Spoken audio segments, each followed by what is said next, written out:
Hello everyone, welcome to beyond teachings. I am Suman Shankar, your physics teacher. तो बच्चों, हम लोगों ने प्रीवियस सेक्शन में क्या किया था, याद होगा आप लोगों को। हम लोगों ने इलेक्ट्रिसिटी के बारे में जाना, ओके। फिर हम लोगों ने क्या पढ़ा, फिर हम लोगों ने पढ़ा ओम्स लॉ, है ना, याद होगा आप लोगों को। ओम्स लॉ हम लोगों ने पढ़ा।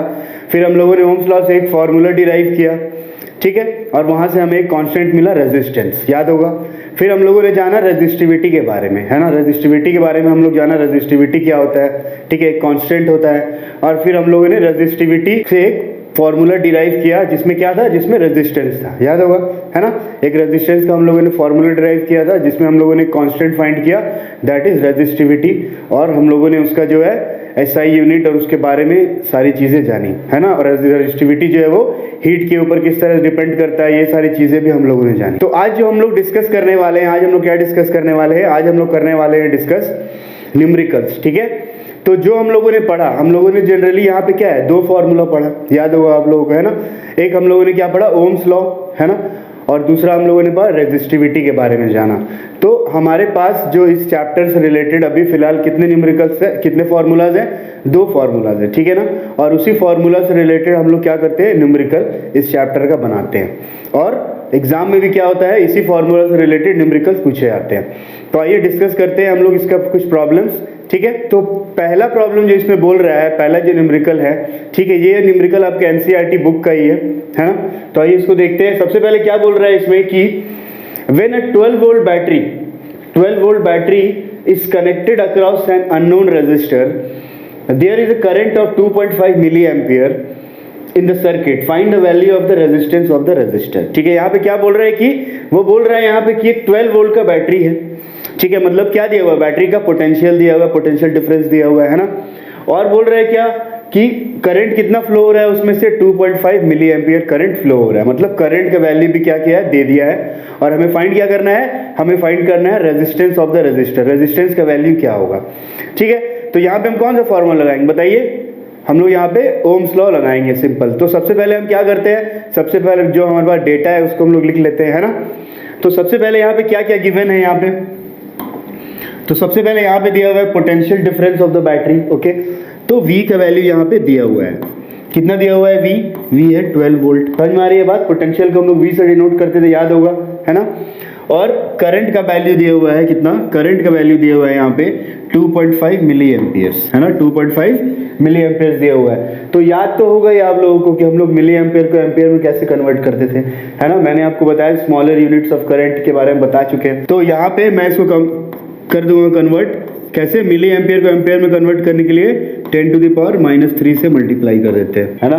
तो यहाँ से कितना मिल गया मुझे, करंट की वैल्यू मिल गया 2.5 × 10⁻³ एम्पियर्स, ठीक है ना।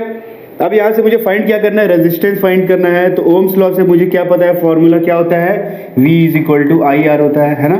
यही फॉर्मूला मिलता था ना हमें ओम्स लॉ से, V = IR, ठीक है। अब यहाँ से मुझे R का फॉर्मूला क्या हो जाएगा, V/I होगा ना यहाँ से। तो यहाँ से मुझे R मिल जाएगा, R = V/I। समझ में आ रही है बात, आसान है ना। अब पोटेंशियल का वैल्यू कितना है, तो पोटेंशियल का वैल्यू है 12 वोल्ट। तो पोटेंशियल की जगह मैं लिख दूंगा कितना, 12 वोल्ट डिवाइडेड बाई करंट का वैल्यू कितना है, 2.5 × 10⁻³ तो मैंने करंट का वैल्यू भी क्या कर दिया, लिख दिया यहाँ पे। समझ में आ रही है ना बात, ठीक है। अब मैं क्या करता हूँ, इस 10⁻³ को मैं कहाँ ले जाता हूँ, न्यूमरेटर में ले जाता हूँ। तो इसका पावर क्या हो जाएगा, पॉजिटिव हो जाएगा, ठीक है। तो यहाँ से मुझे मिल जाएगा 12 × 10⁻³ डिवाइडेड बाई 2.5। अब इसको मैं सॉल्व कर लेता हूँ। मैंने क्या किया, 2.5 से यहाँ पे लगा दिया एक 10, ठीक है, समझ में आ रही है बात। अब मैं इसको कैंसिल कर देता हूँ, सपोज 5 से करूँ तो 5 से कितना हो गया 25, और ये कितना हो गया 5 2 हो गया 10, ठीक है। अब और इसको थोड़ा सॉल्व कर लेते हैं। सपोज यहाँ पे देखो 5 है और यहाँ पे 10⁻³ कितना है, 3 है। तो मैं क्या करता हूँ, यहाँ से 10 को ले लेता हूँ, या फिर सिंपली मैं क्या करता हूँ, 10⁻³ को मैं 1000 लिख सकता हूँ ना। तो मैं लिख देता हूँ यहाँ पे 12 × 1000 × 2 डिवाइडेड बाई 5, ठीक है। अब मैं क्या करता हूँ, 5 से इसको काट देता हूँ, कितने टाइम्स जाएगा ये, 200 टाइम्स, ठीक है। और जब मैं इसको सॉल्व करूंगा तो मुझे कितना मिल जाएगा आंसर, 12 × 2 कितना हो गया 24, ओके। 24 × 2 कितना हो गया 48, मीन्स 4800 क्या मिल गया मुझे, रेजिस्टेंस मिल गया। तो इसका यूनिट क्या हो जाएगा, ओम्स हो जाएगा। समझ में आ रही है बात, ठीक है। तो देख लीजिए इसको एक बार कैसे इसको सॉल्व किया गया है ना। तो इस तरह से हम लोग न्यूमेरिकल सॉल्व करते हैं। ये एकदम सिंपल था। ये सिंपल क्या था, ओम्स लॉ से रिलेटेड था। सिंपली मुझे पोटेंशियल पता था और करंट पता था, मैंने क्या किया, रेजिस्टेंस फाइंड कर दिया। समझ में आ रही है बात, ठीक है ना। तो आइए दूसरा प्रॉब्लम देखते हैं क्या है। तो सेकंड वाला जो न्यूमेरिकल है, यहाँ पे ये बोल रहा है इस न्यूमेरिकल में कि the potential difference between the terminals of an electric heater is 60 volt. तो क्या गिवन है यहाँ पे, क्या गिवन है, पोटेंशियल डिफरेंस गिवन है। ओके, मतलब V गिवन है। फिर से V कितना दिया हुआ है, 60 वोल्ट दिया हुआ है V, ठीक है ना। फिर क्या बोल रहे हैं कि when it draws a current of 4 ampere, अगर वो इलेक्ट्रिक हीटर क्या कितना करंट चाहिए उसको, 4 एम्पियर करंट चाहिए चलने के लिए। मतलब I का वैल्यू कितना दिया हुआ है, I का वैल्यू दिया हुआ है 4 एम्पियर। समझ में आ रही है बात, ठीक है। फिर बोल रहा है कि what current will the heater draw if the potential difference is increase to 120 volt. बोल रहे हैं कि अगर इसी हीटर का क्या कर दिया जाए, पहले पोटेंशियल कितना था, 60 वोल्ट था, है ना। अब इसको क्या कर दे रहा है, वो इंक्रीज कर दे रहा है, और इंक्रीज करे कितना कर दे रहा है, 120 वोल्ट कर दे रहा है। तो उस टाइम करंट कितना फ्लो होगा, जब 60 वोल्ट पोटेंशियल था तो करंट कितना फ्लो हो रहा था, 4 एम्पियर हो रहा था, ठीक है ना। तो जब 120 वोल्ट हो जाएगा तब कितना करंट फ्लो होगा। समझ में आ रही है बात। तो यहाँ पे क्या होगा, इलेक्ट्रिक हीटर का मैं पोटेंशियल चेंज कर रहा हूँ, लेकिन क्या होगा कि रेजिस्टेंस तो उसका वही रहेगा, ठीक है ना। तो अगर मैं क्या करूँ, अगर मेरे पास जो कंडीशन स्टार्टिंग में दिया हुआ है वहां से अगर मैं रेजिस्टेंस फाइंड कर लूँ, R फाइंड कर लूँ, तो मैं इस R को क्या कर सकता हूँ, इसके साथ पुट कर सकता हूँ और मैं करंट फाइंड कर सकता हूँ। समझ में आ रही है बात। तो सबसे पहले मैं क्या करूँगा, यहाँ से मैं R फाइंड करूँगा, रेजिस्टेंस फाइंड करूँगा। तो R का फॉर्मूला क्या होता है, क्या होता है, V/I होता है, ठीक है। तो R इज इक्वल टू हो गया V/I। V का वैल्यू मैंने पुट किया 60, ठीक है। I का वैल्यू मैंने पुट किया 4, इसको मैंने कैंसिल कर दिया, कितना टाइम्स जाएगा ये, 15 टाइम्स, है ना। 15 ओम आ गया क्या, रेजिस्टेंस। रेजिस्टेंस मुझे कितना मिल गया, 15 ओम मिल गया, ठीक है। अब सेकंड केस में आते हैं। तो सेकंड केस में वो क्या बोल रहा है कि पोटेंशियल कितना है, 120 वोल्ट है ना। पोटेंशियल कितना है, 120 वोल्ट, है ना। और रेजिस्टेंस मैंने कितना निकाला, तो रेजिस्टेंस मैंने निकाला कितना, 15 ओम, ठीक है ना।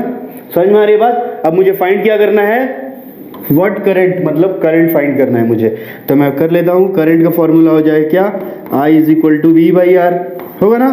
सारा फॉर्मूला देखो, R is equal to V/I, I is equal to V/R, ये सारा फॉर्मूला मुझे कहाँ से मिल रहा है, ओम्स लॉ से मिल रहा है। समझ में आ रही है बात। तो यहाँ मैंने I का वैल्यू पुट किया, V का वैल्यू पुट किया, कितना हो गया, कितना हो गया, V का वैल्यू 120 वोल्ट, क्योंकि अब वो क्या कर रहा है, अब वो पोटेंशियल को चेंज कर दे रहा है, वोल्टेज को चेंज कर दे रहा है। कितना को चेंज कर दे रहा है, 120 वोल्ट कर दे रहा है। तो यहाँ पे मैंने पोटेंशियल की जगह लिखा 120 वोल्ट। समझ में आ रही है बात। अब यहाँ पे रेजिस्टेंस कितना है, रेजिस्टेंस मैंने निकाला था 15, ठीक है ना। रेजिस्टेंस मैंने कितना निकाला था, 15 निकाला था। अब मुझे क्या करना है, इसको कैंसिल करना है। तो कितने बार में ये जाएगा, कितने बार में जाएगा, 8 टाइम जाएगा। 15 8 से कितना होता है, 120 होता है, ठीक है ना। तो मैं यहाँ पे कितना बार में चल जाएगा, 8 बार में चल जाएगा।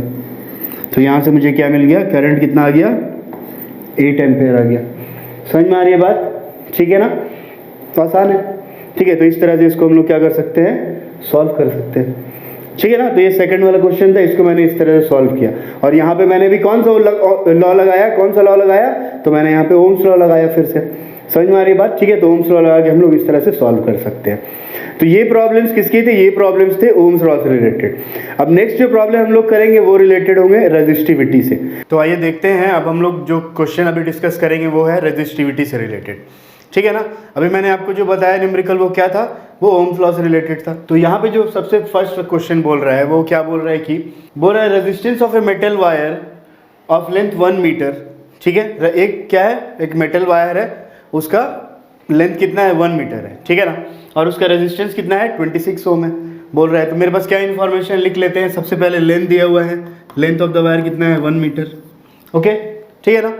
उसके बाद रेजिस्टेंस दिया हुआ है कितना, रेजिस्टेंस बोल रहा है 26 ओम। तो रेजिस्टेंस हो गया 26 ओम, ठीक है ना, 26 ओम।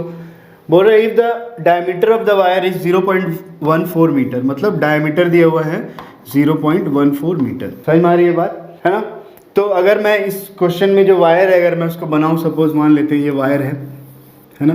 तो मैंने आपको बताया था ये क्या होता है, इसका लेंथ होता है, याद होगा आप लोगों को, है ना। और इसका एरिया ऑफ क्रॉस सेक्शन होता है, ये इसका एरिया ऑफ क्रॉस सेक्शन होता है। तो जो इसके एरिया ऑफ क्रॉस सेक्शन होता है वो उसका शेप कैसा है, सर्कुलर शेप का है ना। तो उसका एक क्या होगा, रेडियस होगा सर्कल का।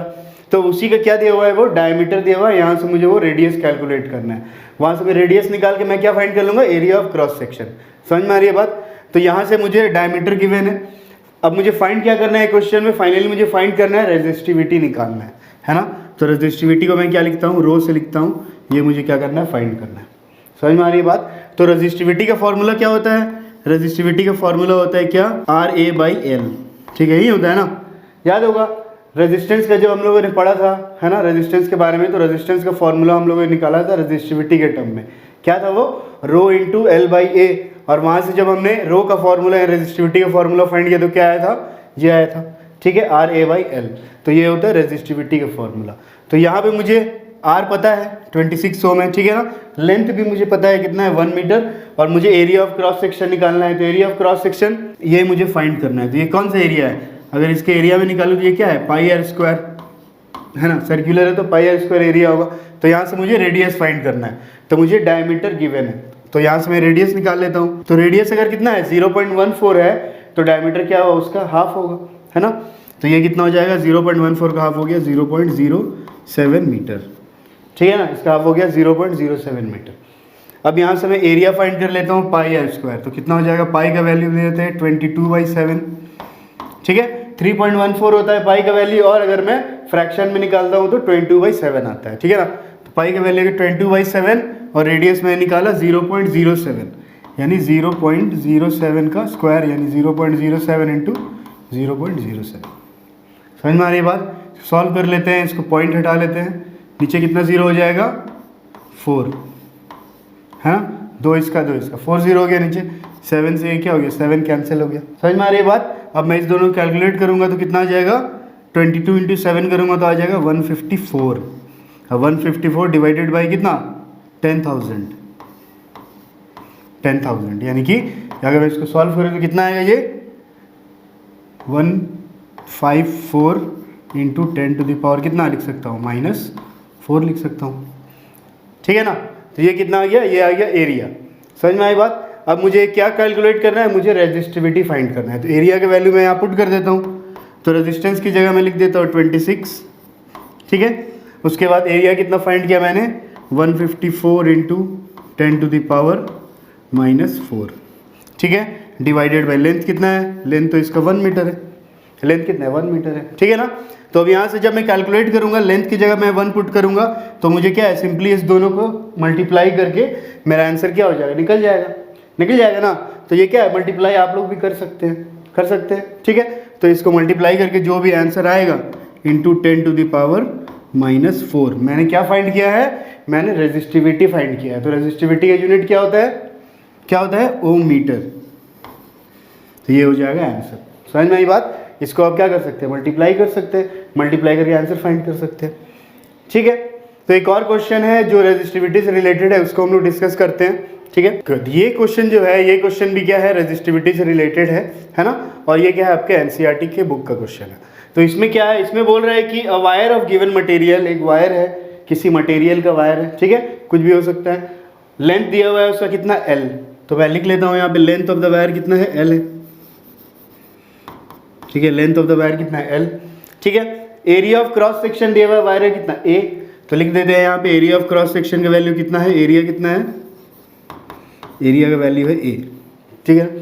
फिर बोल रहा है has a resistance of 4 ohm, right. तो रेजिस्टेंस का वैल्यू यहाँ पे दिया हुआ है, कितना दिया हुआ है रेजिस्टेंस का value, resistance is 4 ohms, resistance कितना है, 4 ओम है। समझ में आ रही है बात। बोल रहा है what would be the resistance of another wire of the same material having length L/2 and area of cross section 2A। अब वो क्या बोल रहा है कि सेम मटेरियल का उसने एक दूसरा वायर लिया, मटेरियल क्या है, सेम है। तो मटेरियल सेम है, इसका मतलब क्या सेम होगा, उसका रेजिस्टिविटी उसका सेम होगा, है ना। तो जो रेजिस्टिविटी मैं यहाँ से फाइंड करूंगा, मैं उसके वायर के लिए भी वो रेजिस्टिविटी अप्लाई कर सकता हूँ ना।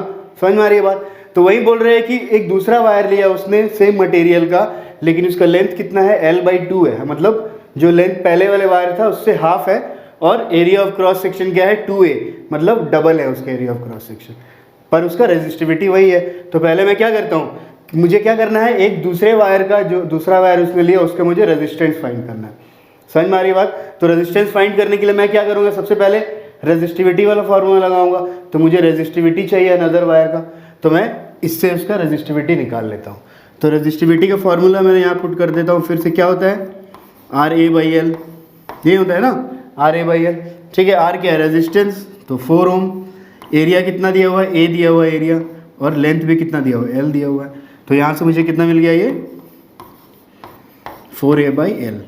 रेजिस्टिविटी मुझे मिल गया 4A/L, ठीक है, ओम मीटर।